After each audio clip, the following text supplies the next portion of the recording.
ছোট বোনের স্বামীকে বড় বোন তার প্রেমের ফাঁদে ফেলে তার সাথে মাস্তি করলো, কিন্তু কেন জানতে হলে ভিডিওটি শেষ পর্যন্ত দেখতে হবে। শাকিল তার বাবাকে নিয়ে মেয়ে দেখতে এসেছে। দেখা দেখির এক পর্যায়ে শাকিলের বাবা মেয়ের মায়ের কাছে বলল, আমার ছেলের সাথে কি আপনাদের মেয়ে একটু আলাদাভাবে কথা বলতে পারবে? মেয়ের মা সুফিয়া বেগম তখন বলল, হ্যাঁ, কোনো সমস্যা নেই, আমি তো চাই বিয়ের আগে একজন আরেকজনকে বুঝে নেই। শাকিল তখন ছাদে দাঁড়িয়ে আছে। তখন পাখি একটু লজ্জা মাখা মুখ নিয়ে শাকিলের কাছে যায়। শাকিল তখন পাখিকে জিজ্ঞেস করলো, আপনি কি বিয়ের পরে আরো পড়াশোনা করতে চান? পাখি তখন বলল, যদি আপনারা আমাকে পড়াশোনা করার সুযোগ দেন তাহলে আমি আরো পড়াশোনা করতে চাই। শাকিল তখন বলল, ঠিক আছে, আমাদের কোনো সমস্যা নেই। শাকিল তখন পাখিকে জিজ্ঞেস করলো, আপনার কি আমাকে স্বামী হিসেবে পছন্দ হয়েছে? পাখি তখন একটু লজ্জা পেয়ে বলল, আপনি কি অপছন্দের নাকি? আকাশ তখন বলল, তবুও জিজ্ঞেস করে রাখা ভালো। পাখি বলল, আমাকে কি আপনার পছন্দ হয়েছে? তখনই একটু হাসির শব্দ হলে আকাশ তখন বলে, আমাদের কেউ লুকিয়ে শুনছে নাকি? পাখি তখন একটু হাসি দিয়ে বলে, এটা হয়তো আমার ছোট বোন আখির কাজ।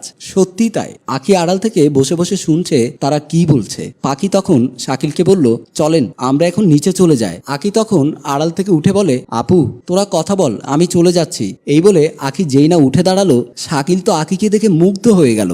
এত সুন্দর হাসি, ঘন কালো চুল, কত সুন্দর কাজল কালো চোখ, সবকিছু দেখে শাকিল আখির প্রতি ফিদা হয়ে যায়। আর মনে মনে ভাবছে, এই আখিকে না দেখলে মনেই হতো না এত সুন্দর মেয়ে এখনো আছে, ঠিক যেন আমার স্বপ্নের রানীর মতো। পাখি তখন শাকিলকে বলল, চলেন তাহলে।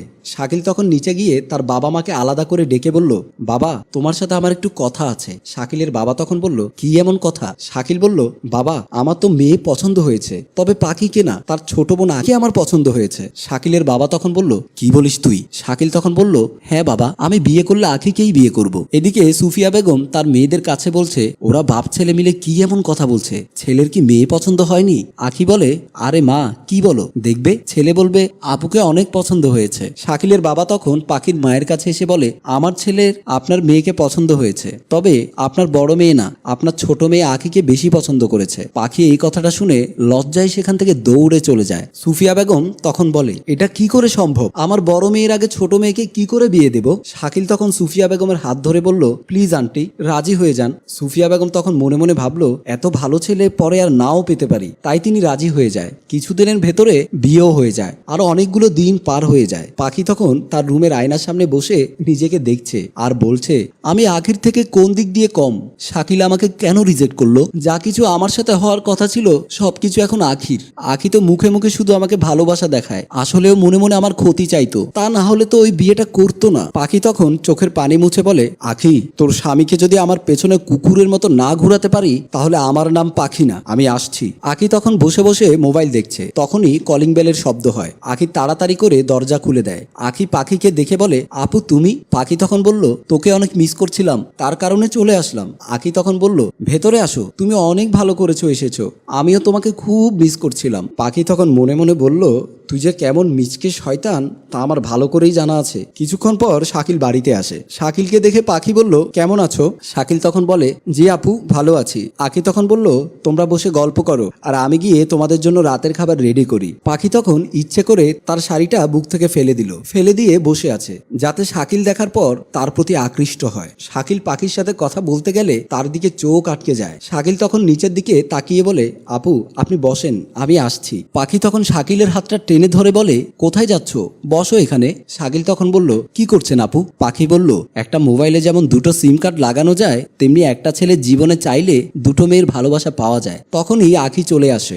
আখিকে দেখে পাখি আর শাকিল আলাদা হয়ে যায়। আর পাখি বলে, কিরে তোর রান্না শেষ? আখি বললে, হ্যাঁ তোমরা চলে আসো। রাতের বেলা সবাই খাওয়া দাওয়া করে শুয়ে পড়ে। পাখি তখন ঘুমিয়ে আখির রুমের সামনে গিয়ে শাকিলকে চোখে চোখে কি যেন ইশারা দিয়ে চলে গেল। শাকিল তখন দেখলো যে আখি ঘুমিয়ে গেছে। এই সুযোগে শাকিল তার পাশ থেকে উঠে চলে যায়। শাকিল গিয়ে দেখে পাখি শুয়ে আছে আর শাকিল তার পাশে শুয়ে পড়লো। পাখি তখন বলল, আমি জানতাম তুমি আসবে। শাকিল তখন বলল, তুমি আবার তোমার বোনের কাছে বলে দিবে না তো? পাখি বলে, আরে না বলবো না। তখনই আখি এসে বলে, বাহ বাহ খুব ভালো। শাকিল তখন বলল, তুমি এখানে? পাখি তখন খাট থেকে নেমে আখিকে ধরে বলে, বোন দেখ না তোর জামাই আমার সাথে কি নোংরামি করছে। শাকিল তখন বলে, পাখি তুমি এসব কি বলছো? তুমি তো আমাকে বলেছো আমাকে আসতে। পাখি তখন বলে, ছি শাকিল, তুমি তো আমার ছোট বোনের জামাই, তোমার সাথে আমি এসব করার কথা ভাবতেই পারি না। তখনই আখি তখন পাখির গেলে একটা থাপ্পড় দিয়ে বলে, তুই আর কোনো মিথ্যে কথা বলবি না, তোরা দুজনেই সমান অপরাধী, তোরা আমাকে ঠকিয়েছিস। পাখি তখন বলল, দেখলি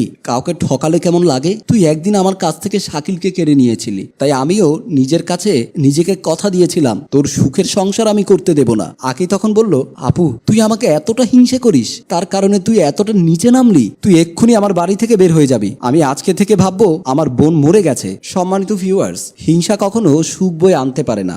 আগুন যেমন কাঠকে পুড়িয়ে ছাই করে দেয়, হিংসাও তেমন মানুষের বিবেককে পুড়িয়ে ছাই করে দেয়। তাই আমাদের সবারই উচিত হিংসা পরিহার করা। ভালো লাগলে লাইক কমেন্ট শেয়ার করে পাশে থাকুন। রচনা ও পরিচালনায় মঞ্জুর মোর্শেদ।